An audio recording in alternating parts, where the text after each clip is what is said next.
artista. Pinanganak tayo pinanganak agad artist agad, pinanganak na artist. Pero ano ba yung art ang tungkol sa ano ba style niya? Like, yung burger niya sabi, "Ay ang galing ang ganda nito." Pero like Saan mo nakuha yan, baka ikaw gumawa nun. 'di ba Kasi favorite ko kasi si Ariana Grande. camel Pero not. kaso nga lang parang nung 2023 ata yun, may issue siya.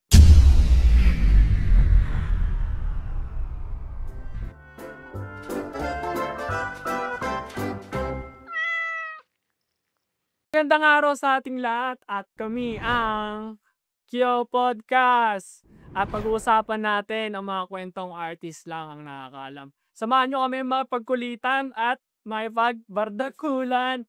At bardagulan. At papaalala muna kami kung sino kami. Ang ating host na si... Ito Jacob, isang BMA film student sa CIT. At ako naman si Lance Rubiz, isa akong animator. At is part din ng singing. Unang katanungan.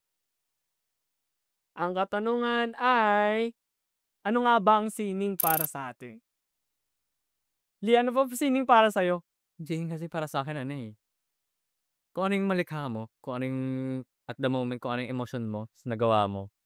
Like, tulad sa akin, pag may emotion ako na parang nagagalit, minsan sinusulat ko sa isang kanta. So yun.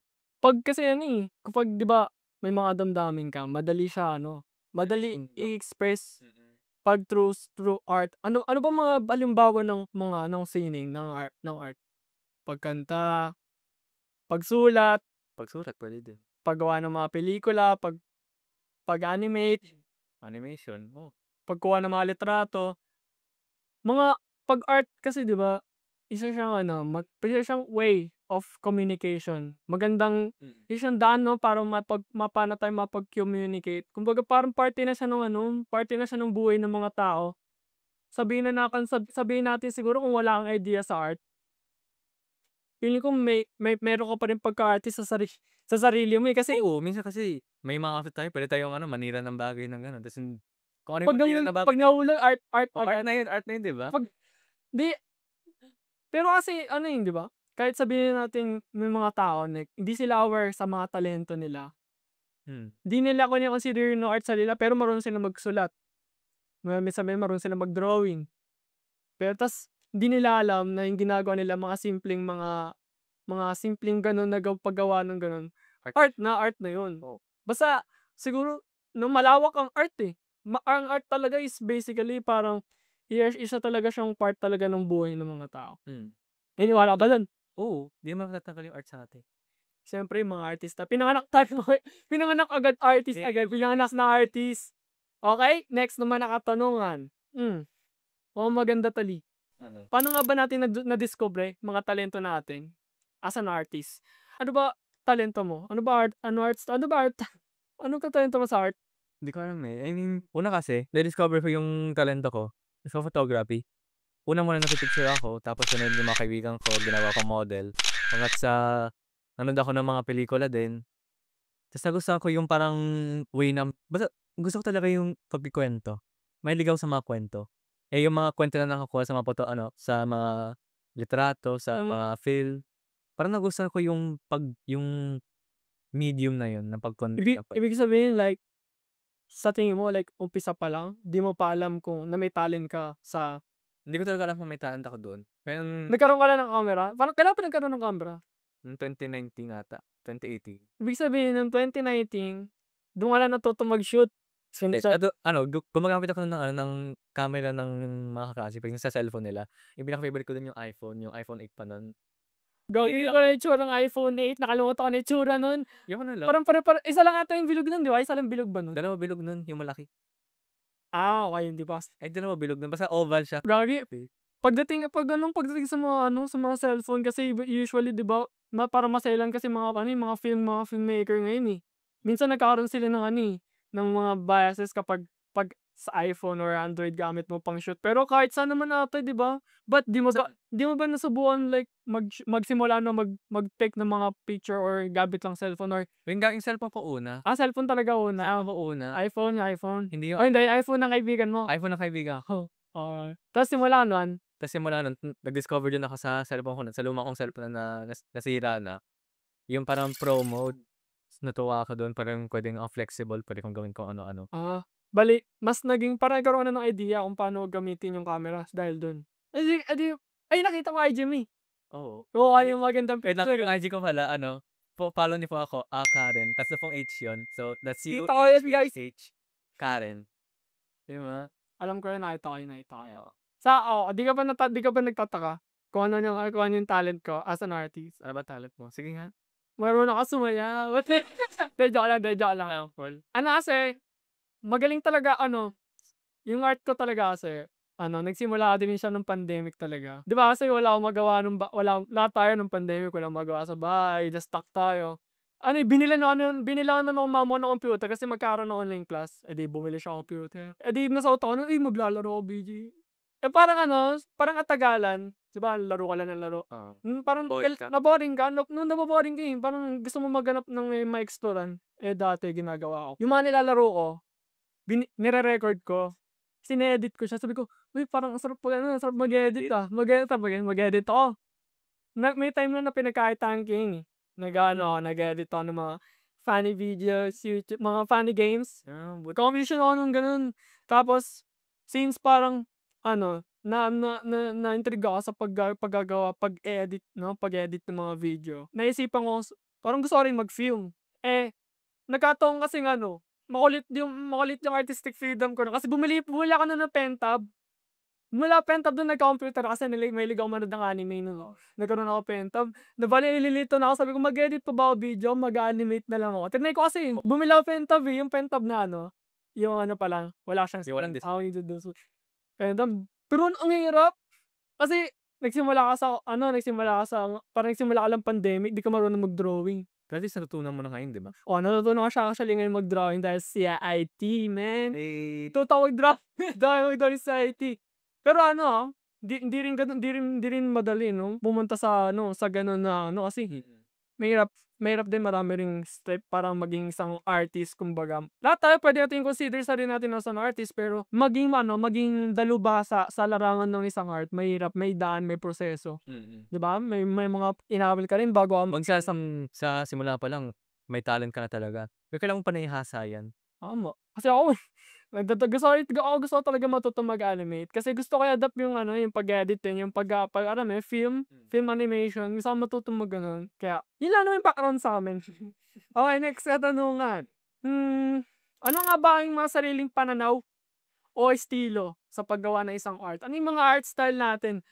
Ano ba yung art style? Kung ano, parang signature mo. Pero Signature. kapag nakita nila 'to, "Uy, si Legend Jacob pala gumawa nito." Ibig sabihin, 'pag may art style ang isang art, yun yung pagkakakilanlan, yun yung parang personality. Oo. Kumbaga parang, "Uy, sino kumuha nito? Uy, alam ko yung ganito, eh, si Jacob pala." Parang gano'n. Ibig sabihin naniniwala ka ba, 'pag isa kang artist, kailangan mo ng art style? Depende din, eh.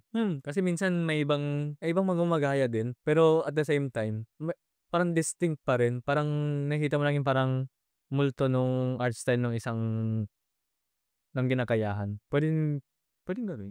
Ibig sabihin like may mga pagkakataon na yung isang artist hindi niya aware na may art style siya pero ginagawa niya lang parang gano'n ta's yung tao nadidiscover niya na lang yun kumbaga malalaman niya, "Ay drawing 'to na ano," pero siya nagdo-drawing lang naman siya pero since parang may mga gano'n pagkakataon kasi 'di ba like Oo, na parang halos parehas lang sa isang ginawa pero yung yung sa'yo basta gawa mo kilala agad. Oo. Gano'n ba yung art style? Ibig sabihin pagkakakilanlan mo.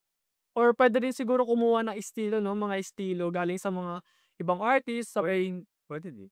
kuha ng estilo sa kanila try mo aralin. Oo. Pero subukan mong Parang lagay ka ng ng spices mo, lagay ka ng cumin, lagay ka ng diyan, ng cinnamon mo, 'di ba? ikaw ba ano ba art style mo? Art style ko? Di ko din alam, eh, paiba-iba, eh. Depender sa'kin. Paiba-iba din, eh, depende sa mga pelikula na napapanood. May tama ka diyan. Ang art style kasi ang hirap niya hanapin. Alam ko lahat ng artist dumaan tayo sa paghahanap ng art style natin legit. Ako ngayon hindi ko alam art style ko men. Nag-aano lang talaga ako, nag-explore lang din talaga ako medyo. Oo, yung una kasi yung, ako nung 2019 nun nung nag-ano pa lang sa mga photography nun. Puro ko nakikita ko dun yung mga Instagram na color grading, ganun yung ginagawa ko sa mga sa mga unang Nagbe-base ka lang din sa kanila. oo. Ha Pero as time goes on, ngayong mga Parang gumagawa ng oo, mga sarili gumawa ako ng sarili kong style, kung ano yung kung saan ka ano, mm, mas ano, parang mas gusto mo. mm. Kumbaga mas ano sa mata mo. Kumbaga yung art style din, 'no, parang yun na rin yung ano, 'no, yung isa na rin sa halimbawa ng pagiging artist din talaga, 'no, like kasi kung ano yung ine-express mo, nararamdaman mo, like sa utak mo, sa damdamin mo, sa mata mo, parang siya yung nag-ano, siya yung parang ano, gumagawa ng ano mo, ng art style mo. Oo. Pero ba't ako may ano, pero wala pa rin ng art style yung akin. Siguro ano, marami ka pang kailangan ano, Kailangan pa mag-explore. oo, explore ka pa. Kung ano yung Napakaimportante ng art style, guys, pero huwag kayong matakot. Yun na lang kayo ng malalim, makukuha niyo rin yung art style niyo. hmm. Next naman na katanungan ay, nakakatulong ba ang pagtanggap ng kritisismo bilang artist? At mga puna 'no, mga puna. Depende din. Yung sa mga sining natin, Puwede mong kunin yung criticism na yun o hindi. Depende na din yun sa'yo. depende siya sa tao kumbaga. Oo. Pero Kasi minsan nakakatulong siya na kunwari kung may technical kang pagkakamali, puwede mong baguhin yun, ta's parang sa susunod mong ano, gagawin, parang pabutihin mo. Pero kumbaga pero puwede mo result rin pa rin talaga, result. pero puwede mo pa rin i-keep yung emotion na gusto mong i-convey. Pero minsan kasi may nakikita yung ibang tao, Sa sining mo, oo, na minsan hindi mo din nakikita sa sarili mo. iba-iba kasi interpretasyon ng mga tao. Mm. Napakaimportante rin talaga nung marunong din talaga tayo dapat tumanggap ng kritisismo, pero Talaga. yun nga, iba-iba kasi ang mga tao. May mga tao kasi na nadadaan sa pag-take ng kritisismo kung paano sila gumaling, paano sila matuto. Yung iba naman, ano lang, medyo hindi nila kaya. May mga tao na hindi nila kaya, pero hindi naman masama yun kasi iba-iba naman tayo ng mga paano natin i-take yung isang mga puna. Kasi iba-iba naman kasi yung puna, may mga puna kasi na alam mo yun, magsabi sa'yo na, "Uy, ganito, ganito, ganyan." Alam parang yung puna niya, yung criticism niya parang panakit. Oo. Nananakit na siya, hindi maganda yung ano, yung parang mag-starts kung magki-critic ka or as an artist, like iki-critic mo yung ano, yung o bibigyan mo ng puna yung sining ng isang artist, ng kapwa mo artist. Alam mo yung tinatawag nilang burger ano, burger method ba tawag dun? Ano yun? Yung compliment, tas yung ano mismo nga ay tama ba? Compliment, tas yung mismong Ngayon ko napakinggan yun. basta basically ano lang siya, parang magki-critic ka, like mag-aano ka ng mga thoughts mo sa isang ano, sa isang bagay. Magki-critic ka ta's yung parang yung laman naman is parang yun na yung mismong point mo, puwede ka na magbigay ng like, sabihin to ganyan Eh, kasi ano, yung oo, parang yung ban yung parang surface level na, siya yung ganda ba 'to or parang hindi parang oo, parang gano'n pero like yung burger yung sabi, "Ay ang galing ang ganda nito." Pero like alam mo yun, puwede mo pa i-enhance 'to kasi feeling ko mas maganda 'to, ta's yung yung baba yung pero maganda talaga, yung parang gano'n. Yung tinatawag na ewan ko, ako lang alam ko kung saan ko narinig yung burger. saan mo nakuha yan, baka ikaw gumawa nun. Hindi, pero maganda talaga 'no, matutunan ng mga tao kung paano mag-take at magbigay ng tamang kritisismo sa isang mga hindi lang sa sining, kahit saan ng bagay. Lahat naman ng bagay na ginagawa ng tao may ano, puwede bigyan ng ano, ng kritisismo kasi communication way pa rin siya ng pag-communicate, eh. So ngayon, pag-usapan na natin kung ano yung sining, ano nga ba yung mga hilig namin, ano ba yung mga karanasan, ano ba yung art para sa'min, at ano yung sining na ano, na kung ano yung ginagawa naming art.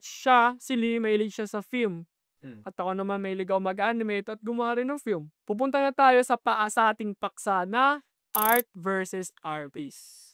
Nahihiwalay ba ang art sa artist? Tama ba? Oo, tama. Nahihiwalay ba yung art sa paglilikha nito? Unang tanong, ano muna iba't ibang uri ng sining nga pala? 'Di ba nabanggit na natin, mga unang-unang mga iba-ibang uri ng sining na yang Music, may ano, may pelikula, film, photography. Basically kung ano yung kung paano mag-express yung mga tao, express ng tao. kung paano is all about expression ng art. Mm. Lahat ng kumbaga paano rin isa rin siyang way of communication, isa rin siyang way of life, which is culture na siya, kultura ng art. Maraming iba-ibang uri ng art, eh. 'Di ba meron pang isang uri ng art, yung parang ano lang, anong tawag dun? Performance art, gano'n? Yung parang kahit yung pag-aano, yung pa-calligraphy, art na rin ata yun, Oo, art parang yun. art din yan, eh. Art yung calligraphy. Anything na ano, 'no, ang galing kasi dati nag-exist ni art, eh. dati pa yun 'no, simula yun sa mga cave paintings, art na yun, eh, 'no? Oo, Mga cave pero painting. House versus 3D ba yun yung kay ano, Philip Hmm. Latab? Sino-sino ba nga ba yung mga puwedeng gumawa ng sining? Kahit sino. Gaya ng nasabi namin, kahit sino puwedeng maging artist. Mm, Lahat ng tao may kaya mag-express kung ano yung mga gusto niya sabihin. mm. Hmm. 'Pag kasi ano, eh, kapag yung art kasi, isa kang artist, yung gusto mong ipahayag or yung gusto mo i-express dun sa art mo, sa sining mo, ginawa mo siya, 'di ba ano, tungkol sa'yo, 'di naman kasi, 'di lagi puro ano, eh, may kinalaman sa'yo. Hmm. Dun ata papasok, naniniwala ka ba kung may mga artist na hindi nila ginagamit yung sarili, kumbaga di nila ginagamitan na ekspresyon or mga ano, or sabihin na natin paano sila nahihiwalay, kumbaga yung art ba is like as an artist ka, Ano, parang ano ba yung gusto mong ibahin? paano ba siya nahihiwalay kasi? Tingin mo ba paano ba siya nahihiwalay? Minsan kasi alam mo yung ano, yung Death by the Author na kasabihan, wait lang, sino ba yung gumawa nun? Death by the Author, sino nga ba gumawa nun? Ano yun, Tinatap siya sulat? alam ko poem siya, Poem, okey. poem or something. Pero yung sinasabi kasi doon, yung Death by the Author ibig sabihin nun yung gawa ng author, yung mismong author na yun, yung mga nilikha niya, wala ng merit yung intention niya, basically. Pero yung mga nagbabasa, yung mga nakakita nun, yung audience, kung ano yung interpretation nila, yun na yung Yung parang mismong value no. ano yung ibig sabihin yung ginagawa nung kunyari example yung sinasabi ng author mo, 'pag gumawa siya ng art, wala akong parang ano, parang walang dahilan, walang ibig sabihin. Hindi, may dahilan yung art, yung author. Pero Okey. Yung pagdating niya sa tao, parang wala silang pakialam sa intention ng author, kung ano na-i-interpret nila. kasi yun nga, dun papasok yung iba-iba interpretasyon. Dun ayun ba minsan nagiging dahilan kung bakit nahihiwalay yung ano, yung art. Ang sikat pala, essay pala siya yung Death of the Author, Essay siya, essay. si Roland Barthes, yun. Ibig sabihin nahihiwalay kapag may mga yung ginawa ng isang yung ginawa ng isang artista sa yung ginawa niyang sining is iba yung pag-interpretasyon ng mga tao. Parang ganun. O sabihin na nating may yung isang artist is gumawa ng isang art, pero ginawa niya lang, ma-consider pa rin ba yun like kahit hindi niya binigyan ng ano, alam mo yun, hindi niya binigyan ng hindi niya pinut yung mga emosyon, mga expression or mga nararamdaman niya. Sa tingin mo ba like ma-consider pa rin ba art yun? Kasi yun yung pinaglalaban natin kaganinapan, 'di ba, like ang art kasi 'di ba yun, isa siyang Impression. or more expression siya kung ano yung nararamdaman ng tao. Gagawa sila ng art kasi ganito yung nararamdaman nila, consider nila as an art. Pero, paano yung mga magaling talaga mag-drawing? Magaling lang sila pero yung dina-drawing nila ano, sa tingin mo ba wala naman silang ano, parang main goal? Mag-drawing lang. Parang drawing lang. Pero pero kasi yun nga, ayun yung ayun yung nakaka-ano din, magandang pag-usapan, eh. Kasi yung ginagawa mo part siya ano siya, part siya ng art. Parang extension din yun ng sarili mo, yung art na ginagawa mo. Parang kaya sinasabi nila minsan kapag gumagawa sila ng art, sabi ka, "Anak ko 'to, ito yung nilawal po sa ano, blood, sweat and tears ko," 'di ba? Parang gano'n. Ibig sabihin, nahihiwalay siya or hindi. Depende din, eh. Maganda ring example diyan, sa ano, sa animation, si Hayao Miyazaki. Mm. Yung art niya kilala natin siya is napaka-ano, napaka-vibrant, napakaganda ng mga style niya sa paggawa ng mga karakter is parang napag-ano, yung parang pambata siya. Mm. Yung mga style niya sa paggawa ng animation is very, very, very chill Maganda style. talaga, oo. Yung kasi pinanood ko yung isang pelikula, yung Spirited Away, Hmm. kahit parang sabihin na natin yung kwento is medyo alam ko mas ano, mas may maganda pang mas deeper yung kwento pero kaya siya panoorin ng mga ano, ng mga bata. Kasi yung ano niya, yung mga Visual. character magaganda. Nakaka-strike. Kung mapapansin natin, si Hayao Miyazaki gumagawa siya ng mga short, mga animation film pambata, pang-adult din. Mm. Pero at the same time, kung mapapansin natin, yung dahilan niya daw kung bakit niya ginagawa yung mga pelikula niya is para sa mga bata at as kasama na rin din yung pagpapakita niya sa mga audience na galit daw siya sa mga tao. Kasi daw yung mga tao daw is para silang ano, alam mo yun, galit siya sa tao, eh. Basically kasi like yung mga corruption, yung mga nature, kung paano nilalapastangan ng mga tao yung ano natin. Kaya kung mapapansin niyo, kung paano i-drawing ni Hayao Miyazaki yung mga ano, yung mga ibang character na ano, na Yung protagonist. na hindi protagonist or hindi part or sabihin natin mga random or mga villain. Parang yung mga bakal like for example yung mga matatanda, sobrang ano ng mga ulo nila. So parang nakakatakot sila tignan or parang may ibibigay ng ano, something like ano, eerie yung itsura, parang sobrang pero pag mga bida, pag mga ano, Ganda. may mga ganda ang gaganda nila, ang kikit nila ta's pag ang popogi, yung mga ang gani-gani art style niya parang sobrang smooth, sobrang very ano, gumagamit siya ng mga shape like yung pagbilog is mabuti, pag triangle is pag ano, 'di ba? Yun lang parang tingnan niyo yung parang paano siya nahihiwalay, yung intention ng artist dun sa ano niya, sa art niya iba, 'di ba, iba. Pero yung tingin ng mga tao, eh, kumbaga yun siya pero kumbaga ang take ng mga tao, "Ay ang ganda naman nito kasi pambata ta's very very ganda ng kuwento, ganda-ganda ng storyline at may mga lesson." Pero yung 'pag ginisip mo iba pala yung Intention ng art. intention ni ano, ni Hayao Miyazaki like, kayo panoorin niyo 'to, tingnan niyo ginawa niya. Alam mo yung sa Princess Mononoke? Di ko About yung Princess Mononoke, eh, basically ano siya, about siya dun sa ano, yung sa may mga about siya ano, man versus nature, yung main concept niya. Kumbaga parang siguro isa na yun sa ba't nahihiwalay 'no, yung nahihiwalay yung art sa artist since pero ano dun na pa rin nagugulan kasi art pa rin ginagawa niya, eh, pero Oo, iba lang intensyon, iba intention iba niya. yung intensyon. Kumbaga hindi yung sumasalamin sa kanya, meron siyang parang Parang nag-iiba yung persona mo kapag tuwing gumagawa ka. Yung for example kapag may mga groups of friends ka na iba-iba. Parang sa group of friend mo dito, iba ka, ta's dito naman sa group of friend B, iba din yung personality na nilalabas mo. hmm. As in parang basically parang plastic ka parang kasi Hindi mo gano'n sa plastic, pero parang alam kailangan mo kasi oo. parang ano, parang i-ano mo yung sa same wavelength. So basically may mga example na ganyan, eh, like parang alam mo yung alam ko marami sa ano, eh, sa mga music industry, Oo. yung parang may issue sila ta's alam mo yun, Ay, ano kasi favorite ko kasi si Ariana Grande. camel Pero siya na kaso nga lang parang nung 2023 ata yun, may issue siya. Naging ho 2023 issue ni Ariana Grande. Oo, naging homewrecker pala daw siya, allegations daw na homewrecker daw siya. Eh, pero kahit din sa previous careers, sa previous ano niya, sa previous years din, madami din siyang controversy like nagba-blackfish daw siya tapos sunod yung alam mo yung ano, yung video na ano, dinidilaan niya yung donut. Tapos So parang parang nag-trending yun, nakita ko oo, nag-trending yun, 'di ba? Ta's parang ano maiisip mo sa kanya, parang ang pangit ng behavior niya. yan. Pero yung mga music na ano, nilalabas niya, ang ganda. Ang ganda pa Parang parang ano, very very ano, oo, sobrang parang isipin mo, sobrang iba sa personality niya. Eh, parang iniisip mo na parang napakabait niya, gano'n. Pero hindi pala siya gano'n.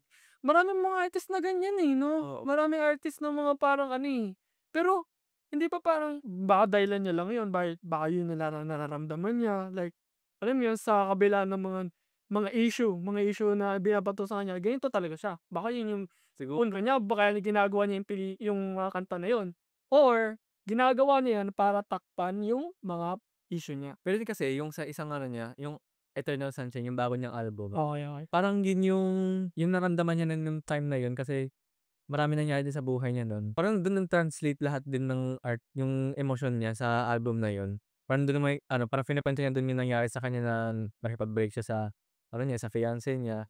Ta's parang may kinukuwento din siya na parang gusto niya yung isang lalaking 'to, parang siguro ewan ko lang kung ano totoo, kung parang yun nga yung dahilan kung bakit ano, ay yun yung parang reflection kung bakit niya ginawa yung pagiging homewrecker or gano'n. Ewan ko, di natin alam kung totoo nga yun, pero Pero ginawa niya pa rin kasi tapos ano ba yun, ginawa niya yun tapos yung mga kanta niya na parang parang reflection din sa mga ginawa niya, yung mga kanta niya, gano'n. sabagay puwede rin.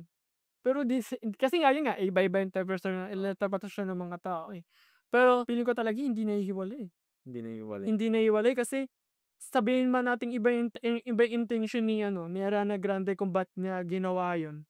Ginawa yung sabihin nating mga like pagho-homewreck, mga gano'n, sabay yun sa mga kanta niya hindi naman tumutugma kung sino talaga siya. Mm. may kinalaman pa rin yun kung ba't niya ginagawa yung kanta, eh, 'di ba? Yung ba't gano'n yung mga kanta niya, eh, 'no? Siguro sabihin natin baka hinahanap niya yung peace, baka hinahanap niya kaya sa kanta siya baka yun yung way, 'no? Yung way, oo, puwede din. Yun baka dun sa songwriting niya yung Hmm. naano yung Kunyari si Taylor Swift, Taylor Swift. 'di ba, like lahat ng mga kanta niya na nagre-reflect dun sa mga ano sa Yung mga sa relationship niya, relational oo. parang baka yun yung maging mga yun yung mga nagiging way, 'di ba? Oo, pero minsan din kasi ano, eh, parang minsan din ang hirap din tanggalin yung ano, yung preconceived notions mo dun sa hindi man frequency pero parang minsan kasi gustong-gusto mo yung isang gawa nila. Alam mo yung kilala mo si Neil Gaiman? Hindi, sensiya, Basta ano, siya yung siya artist. siya yung nagsulat ng Coraline, ng Well, nobela, kung saan base yung movie na yun, okey. Coraline. Tapos sunod meron pa siya isang favorite ko, yung The Sandman. Favorite na favorite ko yun, ang ganda ng Ang dami mong alam mo sa ano, sa mga film talaga, grabe. hindi maganda panoorin mo yung Sandman, yung sa Netflix, ang ganda grabe talaga. Pero ano kasi, recently lang madaming allegations sa kanya na may sexual harassment cases siya, Ibig gano'n. sabihin may bad Oo, pass? Bad pass, parang gano'n? oo, may bad pass. Pero yung iba nga ang recent nga, eh, parang 2022 daw Oo. na nangyari yung So, cases na yun. Batman, Hindi ba? 'di ba? Iba interpretasyon ng mga tao, iba Oo, 'di ba iba din oo. interpretasyon. Pero kasi parang kapag iisipin mo kung gugustuhin mo yung work nila, ta's nalaman mo na gano'n pa rin gumawa nun, parang Mag-iiba tingin mo sa art. oo, mag-iiba yung tingin ko sa artist, pati rin sa art na ginawa niya. Pero ano ba yung art? Ang tungkol saan ba ano ba yung style niya? Yung style niya, ano siya, eh, yung sa Sandman kasi napaka-gritty niya saka napaka-reflective sa buhay. Kung papanoorin mo yun parang yung isa sa mga episode dun sa napanood ko nun, yung parang ni-reflect na yung chaotic nature ng humans and parang yung evil nature din ng humans na parang may inherent danger sa atin na Okey. puwedeng maglabas. Parang nilalabas niya yun sa isang episode na yun. Ta's meron din yung isa yung tungkol sa life and death, yung parang acceptance, grievance, gano'n. Ang ganda nung pagkaka-layout nung kuwento na yun. Kumbaga parang sobrang ano, alam mo yun, sobrang ano niya, eh, parang matalinong tao siya, eh, Oo, kung paano niya tignan yung mga bagay. Hindi mo maano, eh, hindi mo matitignan na, "Ay ganito pala ginawa niya." oo, gano'n. Parang Parang ang hirap tama, ano hirap ang hirap tanggalin sa isip mo yun ta's parang ba't ang ganda ng gawa niya pero oo, parang dun oo, may nagkakaroon ng hiwalay, eh, 'no? mm. Nagkakahiwalay sila, eh. Pero kasi yun nga, yung paggawa niyang pelikula is art. Art. Tapos hindi rin yung intention niya yung Yun naman ang intention natin, 'no? pero yung interpretation natin. Isa rin din yung magandang example siguro ng 'pag nahihiwalay yung art tsaka artist yung kay ano, eh, si Robert Bobby Jr. ba yun? Kilala mo yun? Yung si Iron Man, kilala niyo yun, si Iron Man? Robert Downey Jr.? Robert Downey Ah, Jr. na since may bad past din daw siya, 'di ba? oo. Like ano siya, like ano ba siya? Isa siyang ano, eh, parang nalulong daw siya sa sugal. Mm. Sugal or anything or drug related or di ko alam, pero sabi nila literally may bad past siya. Oo, pero magaling naman siya. Magaling siya after, nag-redeem siya 'no. Pero kung isipin mo, compare mo siya sa ano, sa ginagampanan niya ngayon as an artist. Isa siyang hero, si Iron Man, 'di ba? Sobrang dami niyang na-accomplish. Kumbaga, gets mo ba yun? Kung sino siya dun sa totoong kung sino siya, sa ginagawa niya sa art. Ibang-iba pero Ibang-iba, oo. nahihiwalay sobrang nahihiwalay talaga pero kung iisipin natin, kung lalawakan natin pag-isip natin baka sabihin na natin kaya siya umokey sa role as an Iron Man for redemption. Oo, puwede From villain to 'di ba, for redemption. puwede din parang kasi minsan yung tao din nagbabago, 'di ba? Mm. Naniniwala ka na nagbabago yung tao? Hmm, nagbabago yung art, puwede, nagbabago art style puwede, pero ewan ko sa ano, Sa tao? siguro ano for good, oo, for good, oo. May tao kasi na ano, eh, parang ano, eh, na sila, nashi-shape sila ng environment, pero hindi talaga sila yun. Kumbaga puwede sila mabago kung gusto talaga sila kumbaga. Kunyari like yung mga villain, 'di ba? Shinape sila nung ano, eh, Nung parang si Joker na oo, sinig siya ng environment. environment pero hindi naman talaga siya masama, eh, 'di ba? Oo, Pero kung sabihin natin binigyan siya ng chance mag-reflect or puwede siya magbago, 'di ba? Siguro talaga may mga tao talaga na iba-ibang interpretasyon puwedeng nahihiwalay o hindi. mm. Puwede siyang yun. Puwede mo bang ano sa tingin mo ba kapag for example yung favorite artist mo, parang fina-follow mo siya, eh, like fina-follow mo siya Okey. throughout sa career niya. Tapos biglang Nagkaroon ng issue? nagkaroon ng issue sa isang career niya. Okey, okey. Susundan mo pa rin ba siya kung gusto niyang parang apologize tapos sunod mag-sorry or magbago? Susundan mo pa rin ba siya o hindi? Ang hirap kasi sinubaybayan mo siya, eh, 'di ba sinubaybayan mo siya, eh, ta's biglang May issue na gano'n na sobrang pero baka may dahilan naman siya. dahilan? Depende, I mean, Bakit pa parang kapag yung dahilan hindi mahirap din, eh. Kasi kapag yung dahilan niya sobrang masama alam mo si wait lang, napakaano naman nito yung issue na 'to, yung bago lang yung kay P. Diddy. oh my God, 'Di ba? oh my God. Ang daming Paano siya nako-connect sa art? Okey sige. art kasi 'di ba siya, gumagawa siya ng rap music gano'n. Okey, Tapos parang din siya, madami din nakakilala sa kanya tsaka yung mga kanta din niya sumisikat din. okey. Kaso nga lang yun nga yung issue niya, sobrang lala na nung issue na yun. So parang, kapag ikaw fina-follow mo siya ng gano'n katagal ta's gano'n yung issue niya, masusundan mo pa rin ba siya o parang kaya mo ng ma-distance yung kahit di mo napakinggan yung mga kanta niya, di mo nakakantahin kahit whatsoever? Hindi ko alam. Pero kasi ano, eh, 'no, parang may mga artist kasi talaga na parang ginagamit nila yung sabihin na nating art, kung art ba talaga ginagawa nila or isa lang yung parang isa lang yung parang panapal sa ginawa nilang kasamaan or issue.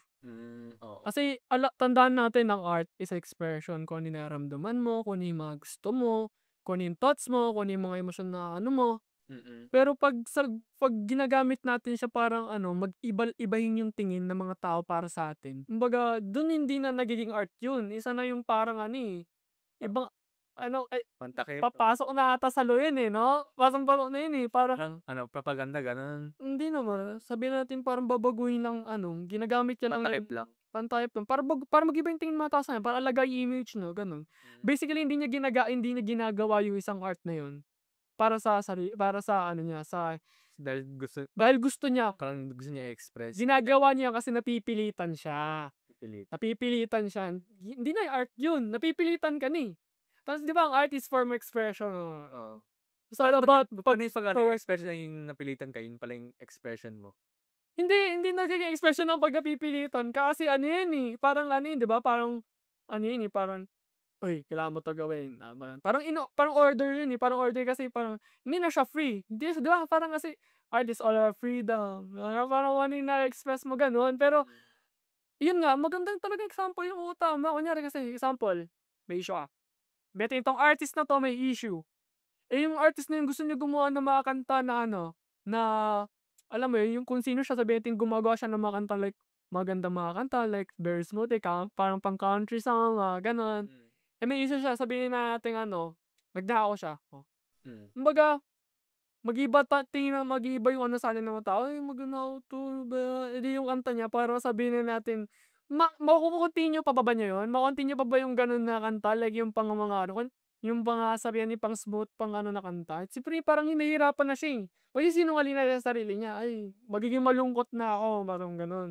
Hmm. Para lang hingin simpatya ng mga tao pero di siya malungkot, sabihin nating gano'n. Dun na nahihiwalay.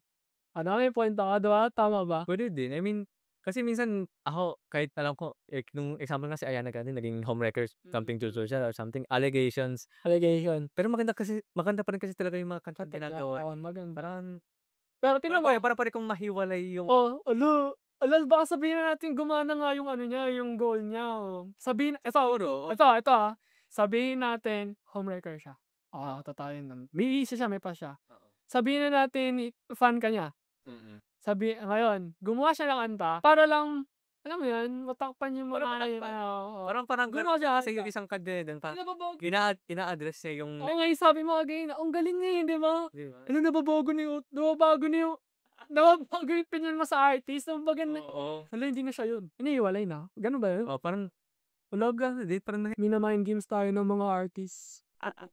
Mina-mind game tayo ng mga artist. so eto, Pero feeling ko talaga nahiwalay. hindi nahihiwalay, nahihiwalay. Depende din talaga, ang hirap Lagi tatandaan, ite perception ng mga tao kasi iba, eh, hmm, yung mga tao pero eto, lahat ng artist legit meron silang freedom.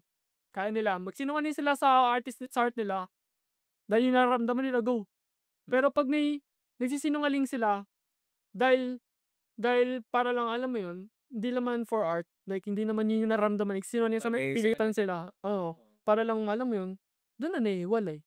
Pero 'pag alam mo yun, like ginagawa talaga ng ng artist, yun nga parang ito naramdaman niya dahil malungkot siya, dahil ganito yung nangyari sa kanya. Recently kasi nalaman ko yung sa subject na UTS, may kuwento yung prof namin doon na parang yung mga bad experiences niya ay hindi naman siguro makikita niya na bad experience yun, pero siguro sa paningin natin masama yun yung ginawa niya.